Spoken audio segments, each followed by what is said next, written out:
Hey everybody, welcome back to our Titanovix deck tech video. Today I'm very privileged to bring you Arwen, the Mortal Queen. She is a beautiful commander, let's be honest, and she just does everything that you just ever want for a commander to do.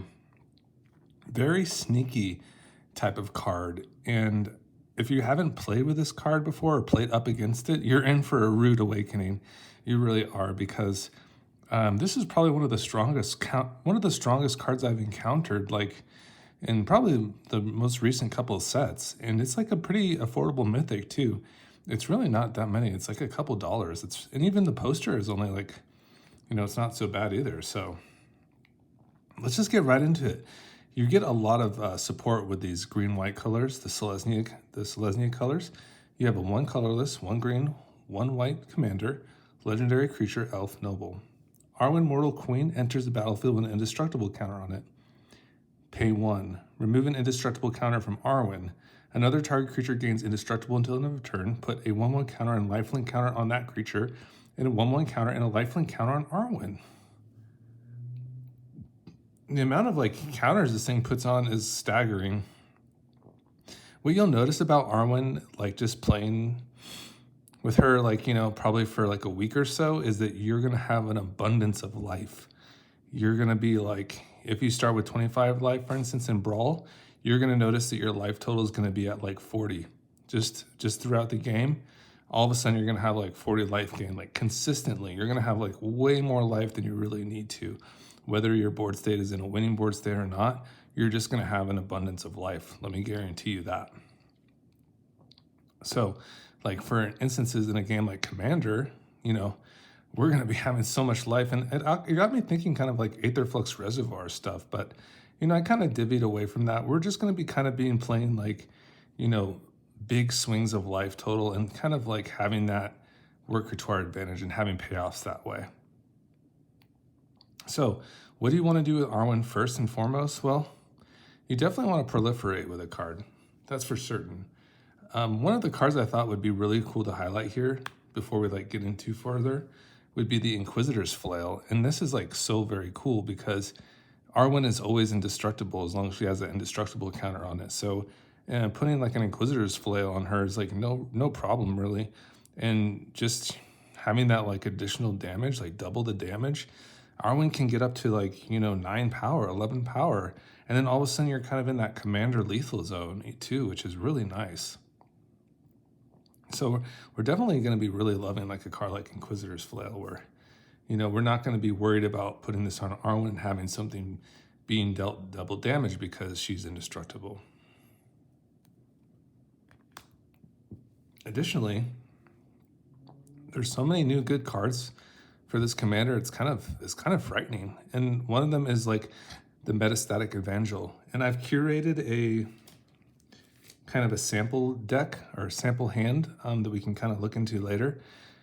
So we'll definitely get into that. I have all the cards and I have all the lands, and we'll kind of demonstrate a sequence for Arwen, and we'll make a short out of it, so it's kind of fun. And you can decide what route you would take with the commander on that particular hand. So here's the Metastatic Evangel, a 1 colorless, 1 plains, Phyrexian Human Cleric. Whenever another non-token creature enters the battlefield under your control, proliferate. So that's just fantastic. We have this on curve with Arwen, and all of a sudden Arwen has 2 indestructible counters on it. So even if we dish one out to a creature on the turn cycle, then she'll still stay indestructible, and that creature will have indestructible and gain a 1/1 counter and a lifelink counter. And those lifelink counters will stay along with the 1/1 counter, and they will be indestructible to the end of turn when we do divvy out those counters. This Staff of Completion is just everything that you want. It's just, what else can you do? It's so multifaceted. What a great card for a proliferate deck in general. This is definitely an easy slot in. It's probably in your top 2 for proliferate cards.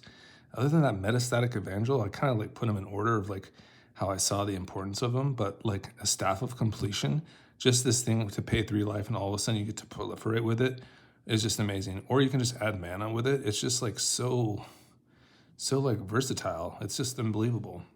And you can even untap it and do it all over again for that 5 cost. I like the bloated contaminator. I like it has trample, and the fact that once it gets in, we're proliferating. It's perfect. Thirsting Roots, this is just one of those ones where, hey, maybe we need to go fetch up a basic, you know, like earlier in the game to like keep our land gas going. Or hey, let's just go proliferate. It's like really up to you. So we love this card as well so much. There's Thirsting Roots, just a 1-cost green. These are all our proliferate cards so far. You have the Grateful Apparition here. It's a creature spirit that's flying. 1 colorless, 1 plains. Whenever Grateful Apparition deals combat damage to a player or planeswalker, you proliferate. Another fantastic flyer, very evasive, easy proliferates when we get this thing cooking, right? Here's Watley's Raptor.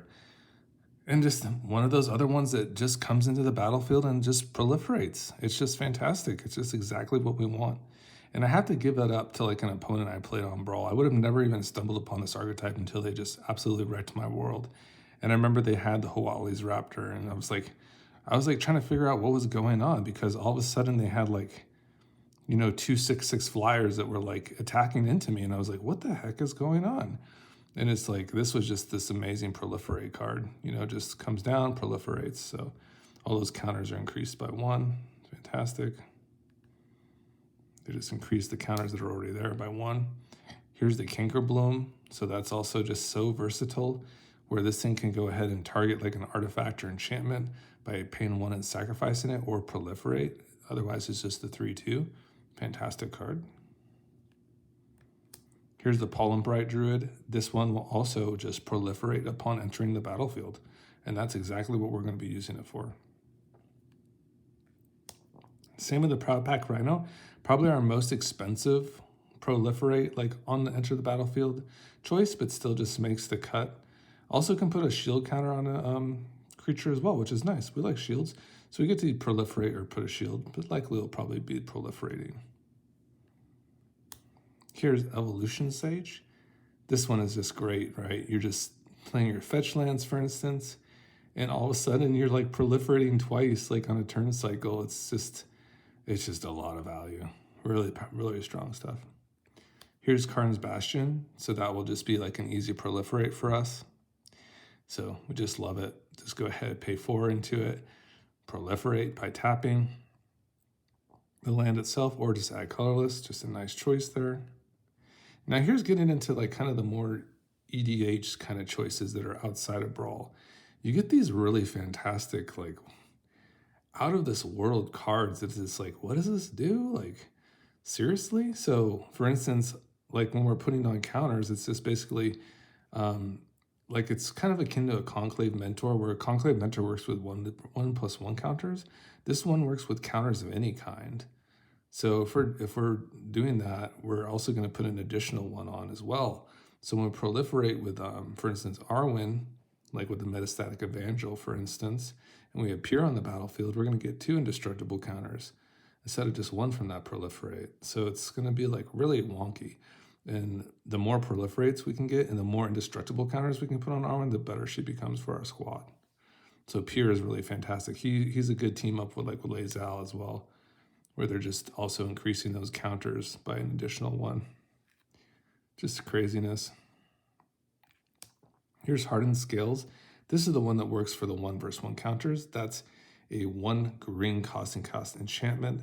So for instance, we put a 1/1 counter onto something, it will put an additional 1/1 counter on it as well. Now, Branching Evolution is kind of when we're getting into the juice. So let's just imagine that we have a Hardened Scales and a Branching Evolution on the battlefield. And we go ahead and play like a Gold Vein Hydra for X is 3.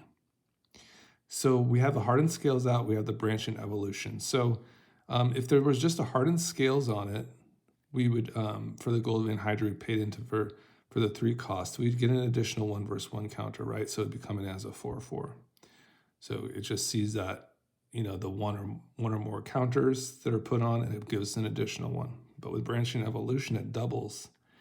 So that X is 3 for our Gold Vein Hydra, all of a sudden those 4 counters turn into ×2. So we have 4 counters coming on that Gold Vein Hydra from Hardened Scales, the additional 1, so we're at 4, and then we're going to double. So it's twice that many 1/1 counters. So that Goldvine Hydra becomes an 8/8. Ooh, wow. So that's what we're talking about. That's some serious juice. So we really like that a lot. Same thing kind of with Bristly Bills. It's kind of getting really busy, right, guys? Bristly Bills is the GOAT. GOAT for 2 mana. That thing just really scales your board up and just gives you a really good chance. Even against like the strongest kind of constructed decks, Bristly Bill can give you a chance against those decks. Here's Conclave Mentor. So it also, very, very cool card. You might remember this from Standard from a couple years ago. It was a menace with those 1/1 counters. So this is just basically as an additional 1/1 counter whenever you put a 1/1 counter onto something, one or more. So there you go. Here's the Ozolith, very similar to the Conclave Mentor, just gives you that 1/1 counter. The additional one will be put on. So one or more, an additional 1/1 goes on. And this can also just go selectively put on a counter as well for that 1 colorless, 1 green, and tapping this artifact, which is fine too. Here's the Lost Jite. So this is a really nice one. I mean, I just love the versatility of it. We might be putting counters on our things. Really good with double strike. We don't have any double strike in this deck, unfortunately, but you know, even in this deck, it's fine putting the 1/1 counter. We're having that 1/1 counter synergy is really nice. Also can like make a creature not be able to block for a turn.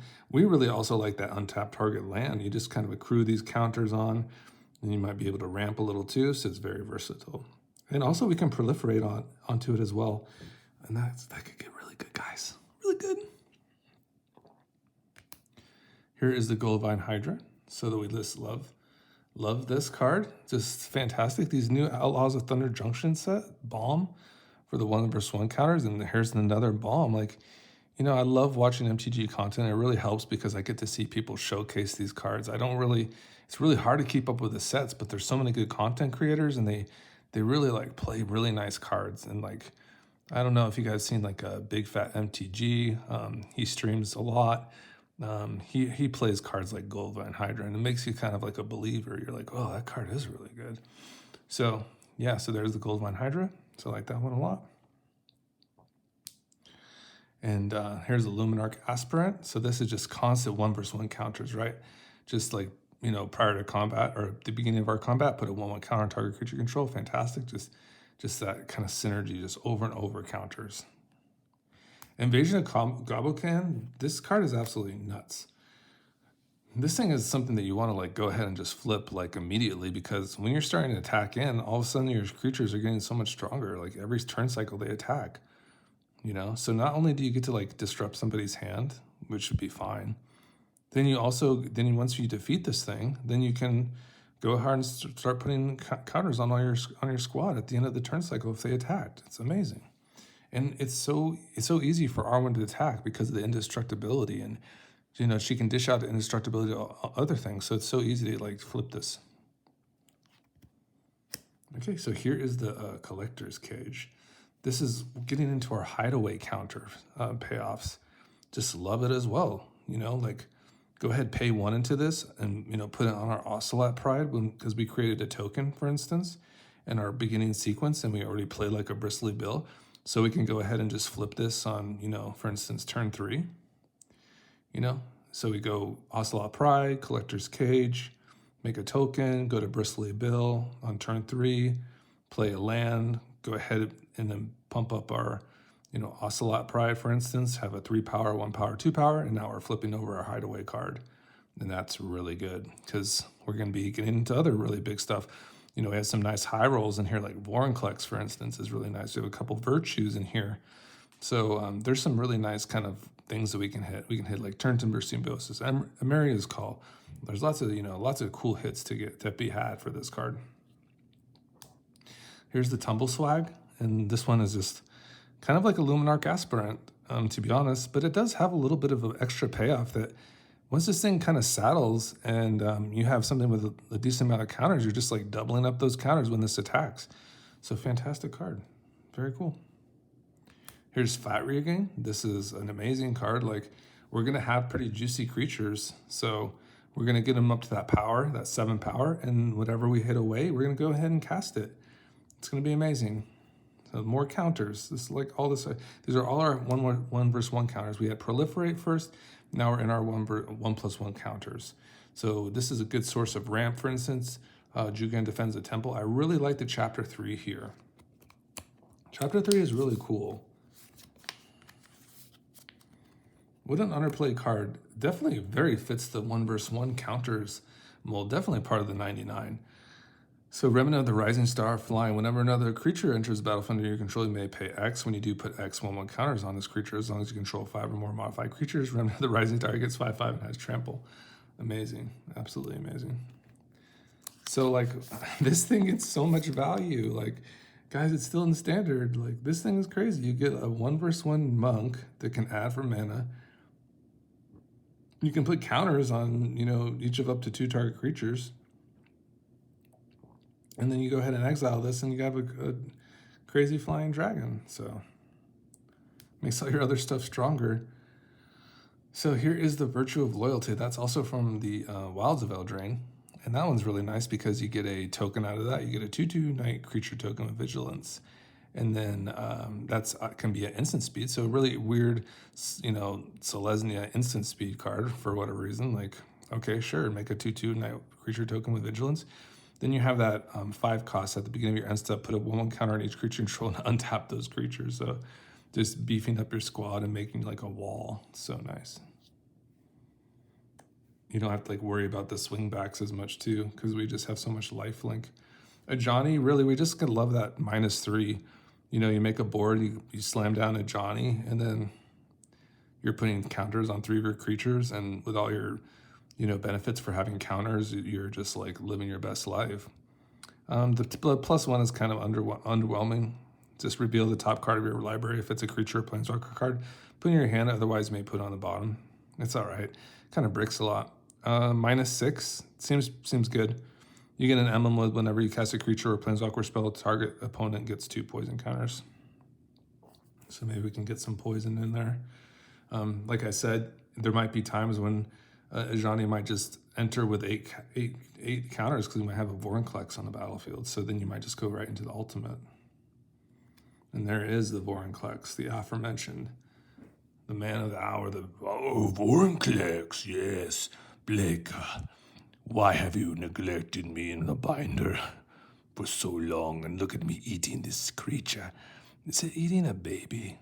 This thing is awful. It is a nasty thing, isn't it, guys? But that is Vorinclex. Vorinclex is a naughty green guy, right? Look at this guy. Scary. But yeah, it's super good. And it's going to double up. I got to read this card. It's just crazy, right? So it has Trample Haste. If you put 1 or more counters on a permanent or player, put twice that many of those counters on that permanent or player instead. So it's like a branching evolution, right? Sure, but it's for all counters, all of them. If an opponent would put 1 or more counters on a permanent player, they put half that many of each of those kind of counters on a permanent player instead of rounded down. Brutal, guys, brutal. So it could like basically deny counters as well. You know, those planeswalkers could be coming in with like no loyalty at all. They might not even be able to fire off anything with this guy on the battlefield for the opposition. It's a nice guy right there. That's a Vorinclex. Okay, so now we're into our life gain. Like what we had noticed by playing Arwen is that we were having a crap ton of life throughout the game. All of a sudden, like you just look down at your life bar and you're like, oh my God, I have 40 life or I have 50 life. I have a crap ton of life. And I'm talking about in Brawl. So for EDH, it's going to be like, oh my God, I have like 70 life. I have like 80 life. You know, what am I going to do with all that life? You know, I need to have some sort of payoff. So I was like, well, I don't know if I want incremental payoff, like, you know, like the Lunarch veteran stuff. I mean, Heliod might even fit into that incremental life gain.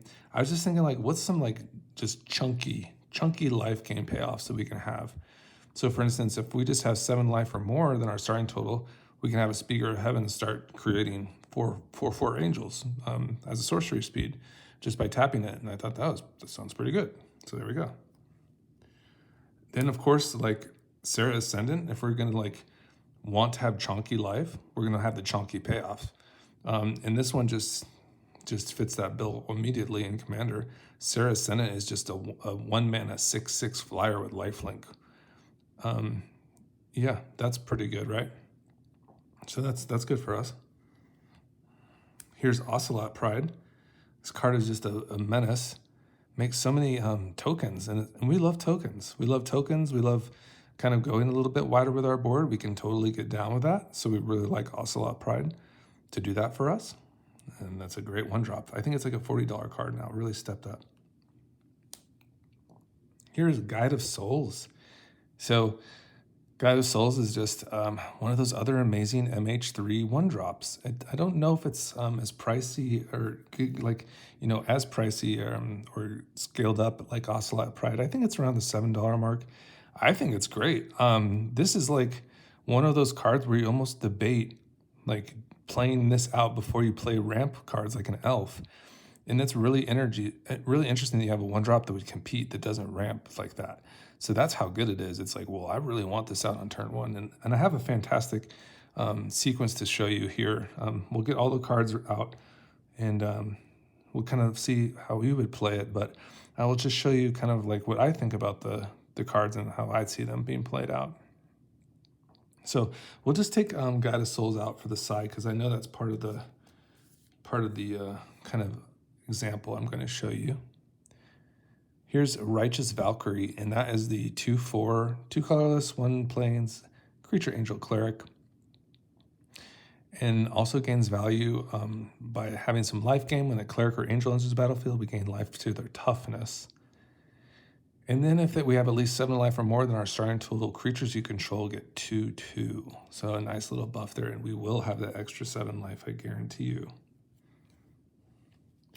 Love Resplendent Angel, just so easy to hit this 5 life or more during the turn cycle because Arwen and another creature are going to have life gain. That's just how our deck functions. So we're going to be swinging for like 5 to 7 life gain total gains on a turn cycle. And we're just going to have a Resplendent Angel, and then we're going to create another 4/4 life, angel token. So it's just fantastic. It's just beautiful. And you have that cool mana sink in there too. Okay, here's Angel of Destiny. This would be like a win con that we have in our back pocket because we clearly will have over 15 life. Arwen just kind of enables that de facto. And then when we have Angel of Destiny swing on an opponent, if we had 15 or more life than our starting life total, each player Angel of Destiny attack this turn loses the game. So they just lose the game on the spot. So it just ends the game for an opponent pretty quickly. Ajani is this one of those other chunky life gain payoffs where you basically just sacrifice this in order to exile all the creature and artifacts that opponents control. So really nasty, like not even like a Cyclonic Rift, like kind of maybe worse, right, guys? Where it's just exiling that stuff. And, we will have that 15 life, so extra. So what we can do with Arwen, because she's indestructible, and she can dish out indestructibility for a turn, we can play Wraths. So we will play a couple Wraths. Well, we're going to play the good ones. So like, for instance, a Wrath of God. Be fantastic. Then we have Vanquish the Horde. Just destroys all the creatures. Perfect. And then we have Day of Judgment here as well. Destroy all creatures. It's like another Wrath effect. So you have like those 3 Wrath effects. So that's kind of nice, right? Very good for our kind of global EDH kind of mindset of interacting with the board in a more global scale. Works great in Brawl too, so it should be even better in EDH. Lots of value for those Wraths. Then we have probably the one I want to comment on the most is probably that Vanquish the Horde, because this won't get reduced by the amount of creatures on the battlefield, so it's usually just 2 planes to cast that, which is really nice. And then we have just some like kind of single target interaction like a Gondro here, which can also be a land. Deals 4 damage to a blocking or attacking creature. Boseiju for that 1 colorless, 1 green, destroy an artifact or enchantment, or a non-basic land opponent controls. Can also be used as a land. Fantastic. The opponent will get to search for a basic land with that, of course. Knight of the Autumn, this can also just hit some artifacts or enchantments. Very appropriately priced. We can also gain life on this, or put 2/1/1 counters on a Knight of Autumn. So it probably fits all of our modes very well. So there's Knight of Autumn. Here's the Witch Enchanter, so there's that. And when Witch Enchanter enters battlefield, destroy target artifact or enchantment opponent controls. Also going to be acted as a land. And here's our single target exile effect, Swords of Plowshares for that 1 plains, perfect card. Exile target creature its controller gains life, equal to its power. Bridgeworks Battle also can be acted as a land. You can flip this over, pay 3 life for it to be untapped as a forest. Otherwise, you can use it to have one of your creatures fight another creature, which would be totally fine with Arwen. She can fight anything we want it to, right? Get her strong, and she can fight whatever we want and not be too sad about it. Here's the Wandering Emperor. I thought this was like a really cool card just to kind of have like constant like exiling, right? Because we can proliferate so much in our deck. So I think that's like the thing about the Emperor is that, you know, you're worried that, you know, it's going to like, you know, going to run out of that ability to exile things. You're having to plus, do the plus a lot. But if we're proliferating a lot, we can just hit that -2 button all the time and really make opponents like really worry about swinging, because all of a sudden, like, we're going to turn those tapped creatures, we're just going to exile them. So it's just great. And there's a Dust Legion Duelist. So we're into some cards. So we need to generate some sort of card value. You know, we just can't just put all these chonky things in there and expect to like really get there, because we need to like still generate cards. So the Dust Legion Duelist fits that so well, where we can put, with Arwen, we can like selectively put these counters on too. So we can do it during our turn step. We can do it during an opponent's turn step. And that's how that works. It triggers once each turn. Even like a card like Collector's Cage, you can just go ahead and, you know, fire that off on an opponent's turn, and there you go. And you get a card. Sylvan Library, and this is like where Sylvan Library, you don't feel the pain at all, because you're drawing so many cards, and we're gaining so much life. So it just all works together very well. And we're not going to be too worried about our life total hitting a low mark, because we're gaining so much. So it's probably a really good look for Sylvan Library here, to be honest. Disciple of Freyalise, this is amazing, right? And we're going to be like having those decisions, like where are we going to play an Angel Destiny and try to close out the game? Or are we going to take a turn off and like draw like 7 cards, you know, with a Disciple?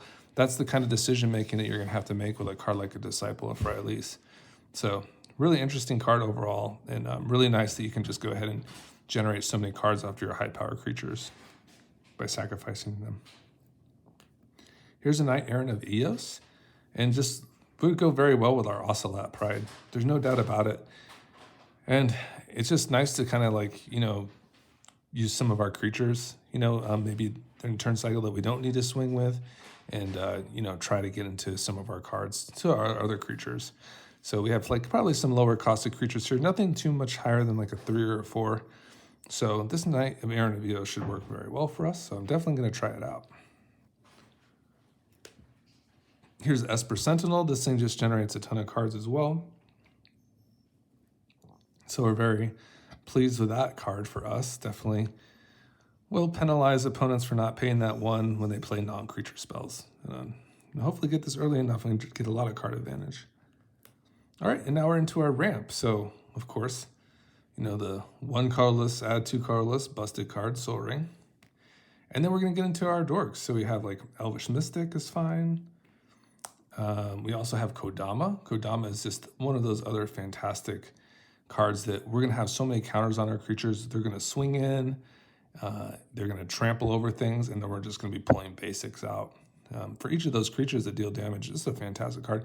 It's more expensive than I realized. It's like a $25 card, but it is amazing how, and just the turn it comes down, if you're weaponized with all your counters, your modified creatures, each time they deal combat damage, you just pull a basic out. So this thing, if you have 3 creatures that connect on that turn, you just pull out 3 basics on the battlefield all of a sudden. They come in tapped, but they're still, that's a lot of ramp, you know, a lot. Incubation Druid also just benefits from having a 1/1 counter on it. We're dishing so many out. This thing is just going to produce 3 mana. It's just crazy strong. Great henge. That's also kind of gives us some ramp. Also can get us into some cards by playing and casting creatures. Fantastic. Gyre Sage. This one is a new one for me. I'm so excited to try it out. But on a turn cycle, you can see like this thing can start really generating a lot of counters on it. We can definitely put some more counters on it. And the more counters on it, the more green this adds. So fantastic. Here's Arcane Signet. And that one's just like kind of works well with Soul Ring, of course, in the turn cycle. You know, opening hand, Soul Ring and Arcane Signet, very strong, of course. And it's just a good source of ramp in general. Birds of Paradise, another mana dork here. Fanatic of Ronas. This one produces 4 colorless with a creature power 4 or greater. That's no problem for us. Like that Eternalize too, just like another creature, just to get out, back out again, whatever happens. Rishkar, Pima Renegade. This one's a boss. This one puts counters on things, and each of our things that has counters on it can add green. Boom. That's mega value. And just make all our creatures into mana dorks, even that don't have like usual mana producing qualities. And then we have Delighted Halfling. So we just have a good fair amount of ramp, you know, have all these nice mana dorks here. Avacyn's Pilgrim will be in our curated hand here. There's Skrell for a little protection. Love little Skrelly boy. Such a nice one there. And then we have Cavern also, so we can get through some countering shenanigans. Oof, they're out there, trust me. And then we have our value from our, you know, dual-faced lands like Amiria's Call, Turn Timber Symbiosis, Balaga Recovery to return something from our graveyard to our hand. Then we have all our fetch lands. So we have a good amount of these for like Bristly Bill and just to fix our mana in general. So Prismatic Vista, Fabled Passage, Flooded Strand. These are all in our colors of green and white. So Verdant Catacombs, Misty Rainforest, Wooded Foothills, Arid Mesa. Ooh, now we get into our Surveil land. Very nice. So just our dual lands here. We have a Lush Portico. Fantastic. That'll definitely go into our little mock hand that we will have. Looking forward to that. Temple Garden. These ones, the same with the Portico, they have those Forest Plain subtypes so they can be fetched up and just make our mana so good. Bountiful Promenade, that's a good commander land. Just untap if we have 2 more opponents. City of Brass, just a rainbow land, very, very geared for just awesomeness. Comes in untapped, just, you know, tap for any color. Just does the damage to you. Command Tower, obviously, perfect dual land, of course. Mana Confluence, that'll go into our little curated hand. It's like a City of Brass. Is there a major difference between it? I guess they're just when they both become tapped, I suppose. So there's Mana Confluence. Here's Brushland, and that's a nice duel for us. It can come in on tap to play colorless without an effect. Otherwise, it does a damage to you. It's fine. Pathway, Branchloft Pathway can be played on either side for forest or plains, and it will stay like that unless it be returned to your hand for whatever reason. Sunpetal Grove, enter the battlefield, tap unless you control forest or plains, perfect.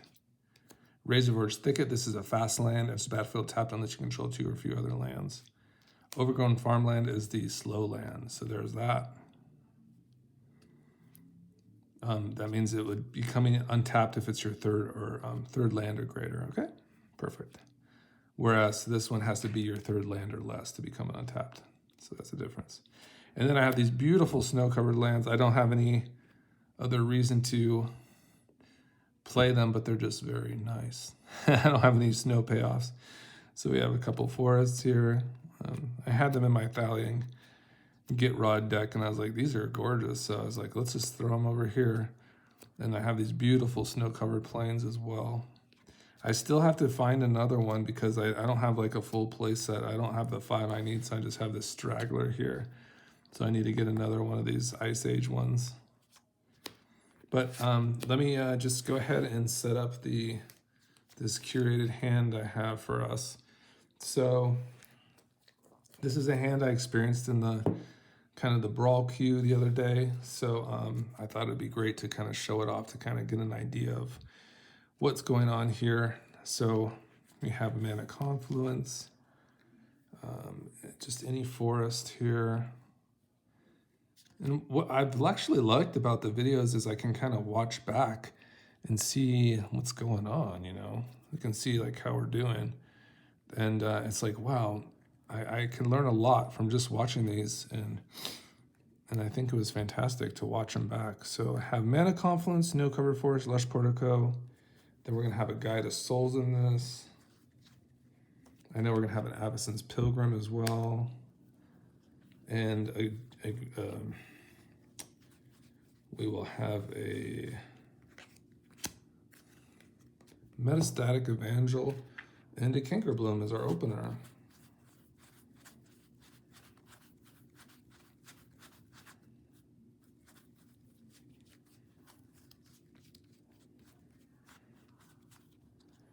Kinkerbloom, Metastatic Evangel, and then that goes into, let me just put these up here. Righteous Valkyrie, Grateful Apparition, Flooded Strand.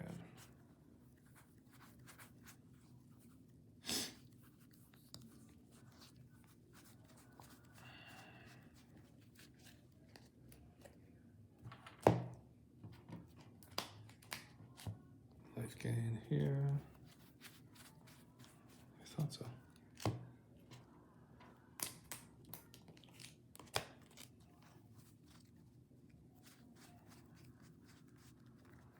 Flooded Strand for later.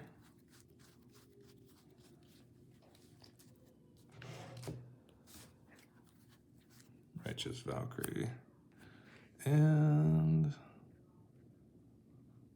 Grateful Apparition. That'll be the last one to show this off. Sorry, I get kind of further away from my microphone sometimes, so try to keep it close for y'all.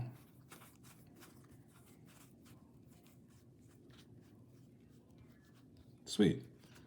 All right, guys, so let's see how this looks. So here's our opener here. We have Metastatic Evangel, Kinkerbloom, Guide of Souls, Avacyn's Pilgrim, Lush Portico, Snow Cover Forest, and Mana Confluence. So let's just get this down here.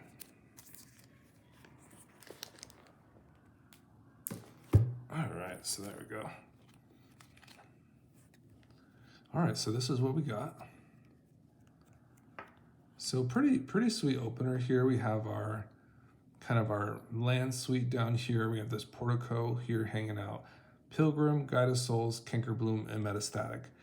So Paulo Vitor Dama de Rosa, he says, I remember watching an interview with him on the Coverco Blue channel a long time ago, and he basically said that it's usually in your best interest to get your ramp down first when you're playing in the Magic the Gathering.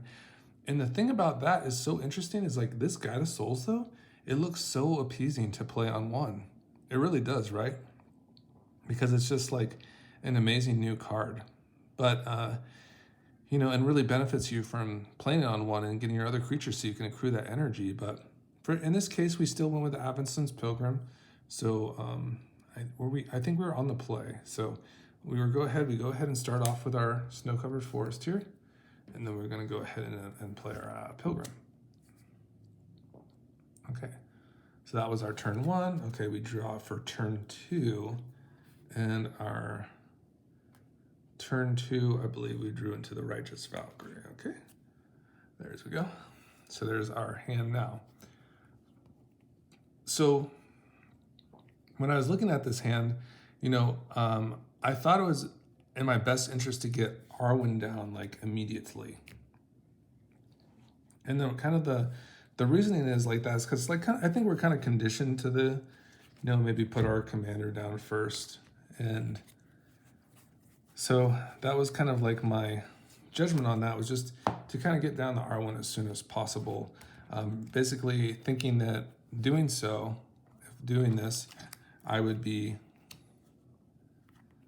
you know, maximizing our chances of putting an indestructible counter on it. Looking back though, really the play is I actually lost some energy there. What the best play was is I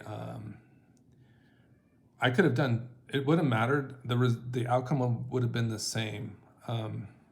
Actually, no, you would want to play the Guided Souls first. Okay, so for instance, I play the Guided Souls.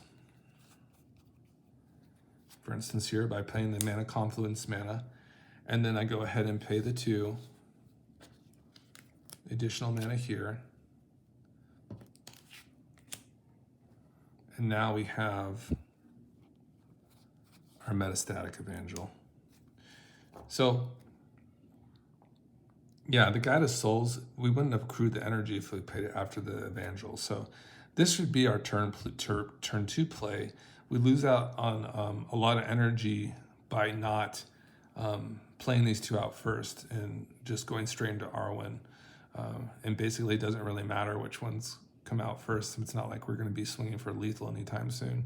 So this was our best bet, was to start off with this. And so we have still Arwen in the command zone, then we have these 2. We basically have a proliferator here, and then we have this guy that's going to basically, once we get to a certain life total, it's going to pump up our squad.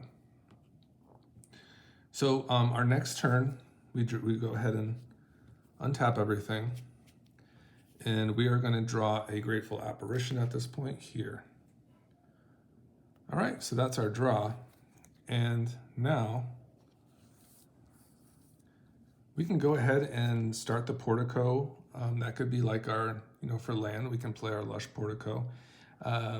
Additionally, what we could do is we could just go ahead and write into the Arwen, like so, which would be our play.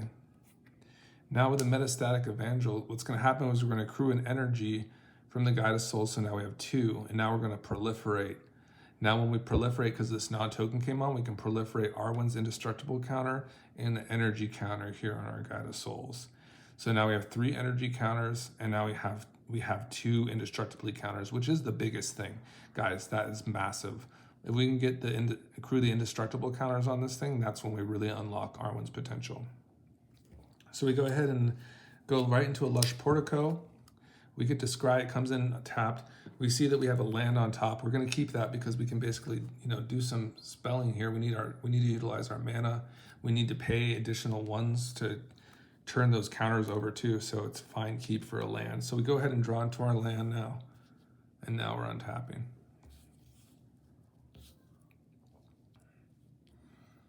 Now, this is the question I have for you. Are you going to go right into your, Righteous Valkyrie here? Are you going to go into your Grateful Apparition? Are you going to go into your Kinkerbloom? What's going to be your best bet? And also, let me also kind of open you up to the possibility that Arwen already has 2 indestructibility counters on it, so it would likely be in our best interest to start pumping up one of these creatures as well. Probably, this one's going to do the most damage. Do you want to put a target on this with instant speed removal? Maybe you want to spread it out with a Guided Souls first. That's really kind of up to you. These things are all dangerous though, But so for instance, let's just say prior to even casting, we go ahead and just pay our generic green. Okay, so we go ahead and play a generic forest. We move one of our indestructibility counters onto Guided Souls. So the Guided Souls is now a 2/3. Lifelink indestructible, indestructible at end of turn. Okay? Now we still have this nice Flooded Strand. So we go ahead and play that for turn. It seems like Righteous Valkyrie is kind of out of the equation at this point. Maybe till next turn, and then we're going to have a really good lifelink squad because we're going to be swinging in for a lot of lifelink.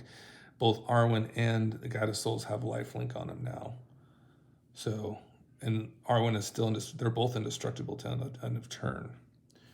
So we have to think of kind of plan our mana out. If we play this Grateful Apparition is going to, grant us a lot of proliferation over certain turns, whereas the Kinkerbloom is just going to give us that proliferation on the spot by paying 1. It's a little pricier, but that is something that can do. It can be that non-token that comes in and it can proliferate us 1 more time if we wanted to, really. So with the mana given, like for instance, we go ahead and pull a land out of this. Let's just see here what we do. So for instance, we go ahead and we moved our counter over and we go ahead and play a Grateful Apparition now. What will happen with the Grateful Apparition, the Metastatic Evangel will see everything and then will proliferate. So Guide of Souls has a 1/1 counter on it already. It's going to get another lifelink counter on it. It's totally bizarre. But it's going to get another 1/1. It's going to go to a 3/4. Arwen is going to go to a 4/4. And she'll get an additional indestructible counter. So then we have this basically, big squad kind of getting stronger and stronger. You'd have like some, basically you have there probably wouldn't be a reason to, you want to keep that indestructibility alive. You don't want to tap out completely, right? You probably want to move around a counter, have one available to kind of protect your board as well, like with your opponent's cycle. So we could definitely, and we kind of want to keep one around too. That's the thing about this. So you could be like satisfied right here, and then go ahead and you're going to have all that energy too. You're going to accrue in all the energy from the Guide of Souls. You're going to be swinging for about, 10 damage or so here amongst the Guide of Souls and a 4/4 Arwen, and you get the buff as well. And the Metastatic might be able to swing too. So that's kind of nice. And then, man, the next turn looks really crazy because you have this like Grateful Apparition and such as well. Kinkerbloom might even be the thing is that you kind of want to get this going, right? Because if it doesn't attack, it's just sitting there. So I was just thinking, maybe the Kinkerbloom could like do that as well, because what if no one affects your board? You can just go ahead and pop the Kinkerbloom for another proliferate. But yeah, I think this is kind of like a nice little kind of setup for you to see. So basically on our next turn cycle, like whatever we draw, it doesn't really matter. We have all the cards we need in our hand really to kind of do all the business already. But once again, now that Arwen, we made it through that turn cycle, maybe the opponents didn't mess with us at all. We still have the 2 indestructibility counters. We're going to definitely want to move one over, probably to whatever we put flying on, probably the Guide of Souls at this point. So we can probably keep beefing up the Guide of Souls. You can even spread over the love to the Grateful Apparition if we wanted to kind of make sure that thing can start swinging and be a little stronger. Otherwise, we'll probably just put it on the Guide of Souls. And then all of a sudden, for this turn cycle, so basically Arwen still has an indestructible counter. We could probably, go right into like a Righteous Valkyrie, I suppose. It just buffs up the squad tremendously because of all that life gain, right? So, yeah, that'd probably be a pretty decent outcome. We could even like go ahead and proliferate, the stuff, the counters we already have going on already. But yeah, we could just even have that in our back pocket. But like I said, this Metastatic Evangel just kind of, whenever a non-token just proliferating all our stuff is just kind of gets out of hand, and once you're gonna connect to it with this Grateful Apparition, we're gonna proliferate again. So yeah, really good stuff. And I hope you kind of enjoyed that look there. I probably can't make it into a short, but what maybe I could do is like, if I didn't make this into a short, I'd probably just show the Portico Confluence. I'd show the opener, and then I'd probably ask what you would do. So, all right, guys, so here's our commander is Arwen, the Mortal Queen. And this is the opener hand that you've been given. Mana Confluence, Lush Portico, Snow-Covered Forest, Avacyn's Pilgrim, Guide of Souls, Metastatic Evangel, and Kinkerbloom. So the question is, from this opener, what would you do? How would you go about this opening hand? And upon that opening hand, if you were drawn in succession, if you were to draw into then on this order, a Righteous Valkyrie, a Grateful Apparition, and a Flooded Strand. how would you recreate that situation? I'd be really interested to see what you guys had to say about that. And there is our commander, Arwen the Mortal Queen. So I hope you guys have an awesome day. I'll go ahead and show the deck again. Show it all its Selesnya glory. It really seems like a glorious deck. And it's kind of like, I have this feeling, you know, like there's a lot of good cards in this deck, and you know, they can go in a lot of decks, and that's what kind of usually happens. I break these decks apart. But I feel really good about this one. I don't know why. I feel like this is just like a really strong one. So just really love it a lot. Just seems very kind of simple, but there's still like decisions to be made, and you can see like there's kind of things you have to do with the counters. Like you want to kind of spread some of those counters out before you proliferate. Like if you have 2 indestructible counters on Arwen, you know, before you bring on that non-token creature for a metastatic evangel, you want to move one over so that you can get more counters on stuff. You just don't want those indestructible counters to sit on Arwen and like not be sharing the wealth, right? So you have to really kind of sequence your thoughts with this. And that's of course what we love about Magic, is that, and I just don't know how they can keep it up. They're just making so many sets but whatever they're doing, it kind of works for me at this time. You know, it just seems like there's a lot of decision making to be made, and there's lots of different routes.